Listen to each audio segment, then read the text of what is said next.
जी students, ले जी question number 3 start करते हैं इस एक्सरसाइज का। लॉन्ग क्वेश्चन है ये, ठीक है। लॉन्ग क्वेश्चन में अक्सर आता है ये। तो देखें जी, अब इसमें उसने कहा है solve the following bye completing the square. अब एक और मेथड आ रहा है। अच्छा देखें, जो क्वाड्रेटिक इक्वेशन होती है ना, हम उनको 3 तरीक़ों से सॉल्व कर सकते हैं, ठीक है जी। एक हमने देखा फैक्टराइजेशन मेथड, जो पिछला सवाल किया था। अब ये आ रहा है कंप्लीटिंग द स्क्वायर मेथड। फिर इसके बाद अगली एक्सरसाइज में हम देखेंगे वो एक क्वाड्रेटिक फार्मूला होता है, उसकी मदद से हम सॉल्व कर सकते हैं। तो 3 मेथड होते हैं, there are 3 method to solve a quadratic equation, ठीक है जी।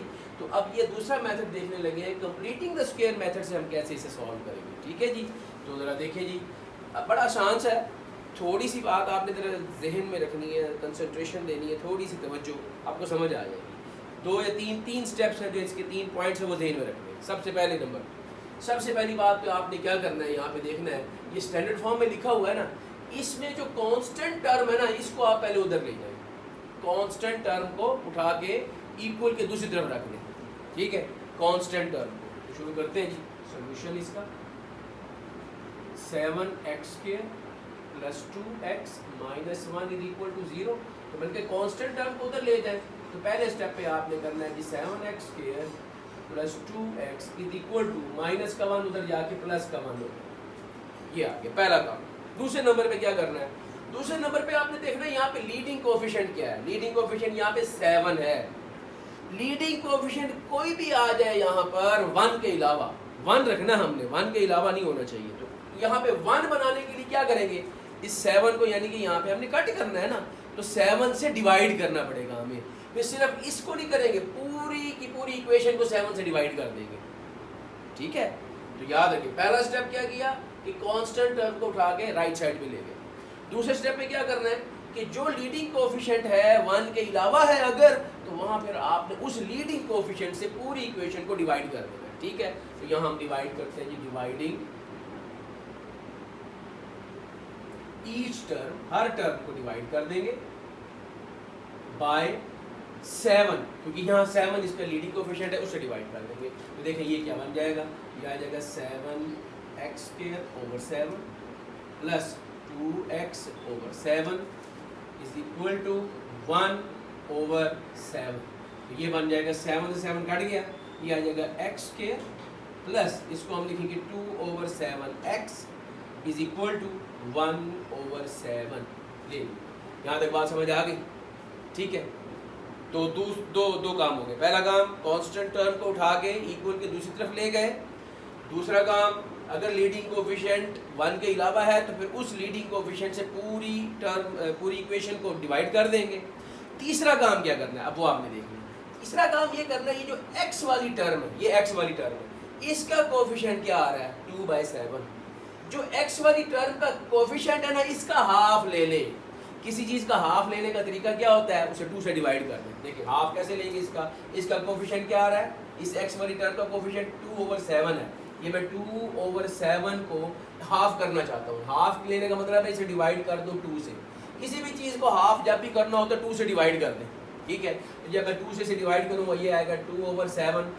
डिवीजन को जब मल्टीप्लाई में चेंज करते हैं तो आपको पता है ना, ये रेसिप्रोकल हो जाती है। 2/1 है तो ये 1/2 हो जाएगा, देख रहे हैं। अब ये 2 से 2 कट गया, क्या बच गया आपके पास 1/7।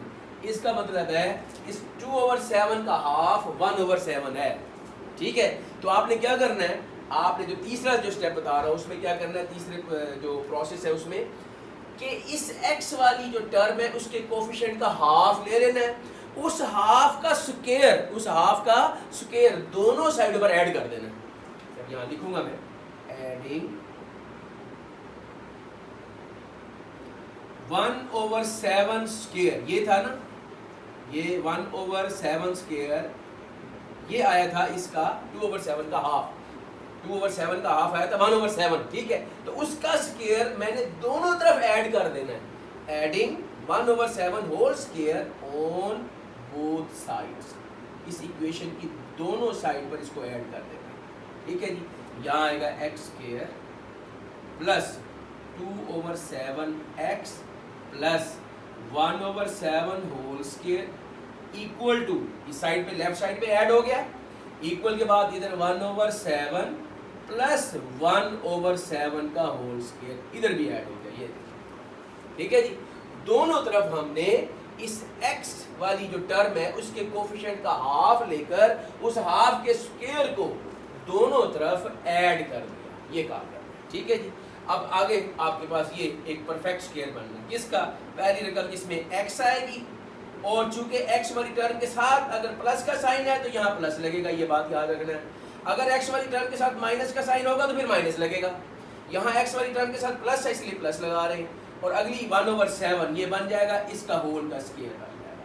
ये बेटा फार्मूला होता है, ये आप बेफिक्र हो जाइए, ऐसे ही होता है, ठीक है जी। इसका फार्मूला यानी कि इसका फार्मूला मैं वही बात करूँ ना, इसको खोले तो ये x स्क्वायर प्लस 2ab वही a square plus 2ab plus b square की फॉर्म है ये, ठीक है। तो इसका तरीका आपको मैंने एक यानी किसी कहते हैं टेक्निक बता दी है, इस टेक्निक से हम इसको ला सकते हैं इस तरह से, ठीक है, ठीक है जी। तो ये हमारे पास किसके बराबर आ जाएगा, इज इक्वल टू 1/7 प्लस 1/49, इसका मैंने स्क्वायर खोल दिया, ठीक है जी। ले जी अब हम इसको सॉल्व करते हैं। राइट साइड को पहले सॉल्व करेंगे क्योंकि ये तो अब स्क्वायर है, इसको स्क्वायर खत्म करेंगे, स्क्वायर रूट लेंगे, उस वक्त लेंगे जब यहाँ पहले इसे सॉल्व कर लेते हैं, ठीक है जी। तो इसको हम सॉल्व कर लेते हैं जी। हाँ जी, ये आ जाएगा अब हमारे पास x plus 1/7 whole square is equal to, हाँ जी इनका एलसीएम ले लेते हैं, इनका एलसीएम 49 आएगा, ठीक है जी। 7 और 49 का एलसीएम 49 आएगा। 49 को पहले 7 से डिवाइड करेंगे, 7 आंसर आएगा, 7 1 10 7 ऊपर 7 आ जाएगा, प्लस इधर 49 को 49 से डिवाइड किया 1 आंसर है, 1 1 7 1 ये ले जी। ये आ गया x प्लस 1/7 इसका whole square is equal to 8/49 ले जी। अब हम यहाँ पे स्क्वायर खत्म करेंगे हमें, क्योंकि x की वैल्यू लेनी है तो यहाँ से स्क्वायर हटाना होगा। तो टेकिंग स्क्वायर रूट, स्क्वायर खत्म करने का तरीका होता है स्क्वायर रूट लिया जाता है, taking square root on both sides, दोनों तरफ हम स्क्वायर रूट लेंगे, ठीक है जी। तो ये आ जाएगा x प्लस 1/7 होल स्क्वायर का स्क्वायर रूट आ गया, ठीक है। इधर 8/49 का भी स्क्वायर रूट ले जी। इसका स्क्वायर रूट से कट गया, इधर आ गया x प्लस 1/7 और इधर क्या आएगा, प्लस माइनस में आंसर आएगा। याद रखिए जो 8 का स्क्वायर रूट होता है पूरा पूरा नहीं आता है, अलबत्ता 2/√2 ये बनता है और नीचे 49 का 7 होता है। 49 का स्क्वायर रूट 7 7 7 49 होता है ना, तो 49 का स्क्वायर रूट 7 होता है, ठीक है। अब ये थोड़ी सी मैं आपको समझा दूं कि 2/√2 कैसे आया है। वैसे ये आपने पढ़ा हुआ है सारी बातें, ये क्लास 9 में पढ़ के आए हो, ऐसी बात नहीं है। ये क्या होता है आप देखें 8 है, इसके अगर फैक्टर बनाएं 2 × 2 × 2 ऐसे होता है, ठीक है जी। अब ये एक पेयर बन रहा है 2 का स्क्वायर × 2 उसके ऊपर स्क्वायर रूट, अब इसका स्क्वायर रूट इसका अलहदा और इसका अलहदा, हाँ जी इसका स्क्वायर रूट से कट गया 2/√2 आ गया, देख रहे हैं ये 8 इस तरह से ये बनता है। तो ये हमारे पास आ जाएगा। अब आगे x की वैल्यू लेनी है, इस 1/7 को यहाँ से हटाना है, x को अकेला करना है, ठीक है। तो इसको उधर ले जाएंगे, ये आ जाएगा x इज इक्वल टू ये 1/7 उधर जाके माइनस का 1/7 प्लस माइनस 2/√2/7 आ जाएगा जी। इन दोनों का एलसीएम 7, तो ये 7 एलसीएम है, सेम है इसलिए ऊपर ब्रैकेट में सेम आ जाएंगी। ये -1 प्लस माइनस 2/√2 ले जी। ये आगे सॉल्व नहीं होता, दोनों आंसर आ गए, प्लस का भी आ गया माइनस का इकट्ठा लिख दिया है, तो यही हमारा सोल्यूशन सेट बन जाएगा। हैंस सोल्यूशन सेट हमारा आ जाएगा, उसमें इसको लिख देंगे -1 प्लस माइनस 2/√2/7 ये जी आंसर, ठीक है जी। उम्मीद है आपको ये समझ आ गया होगा, एकदम इसकी स्क्रीनशॉट ले लें, ठीक है जी।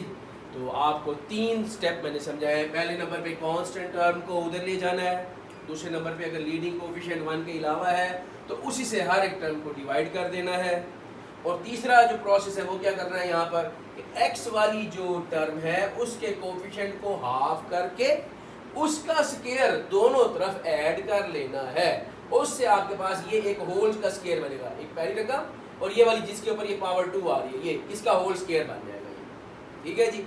और इधर इस साइड को हम सॉल्व करके इस तरह से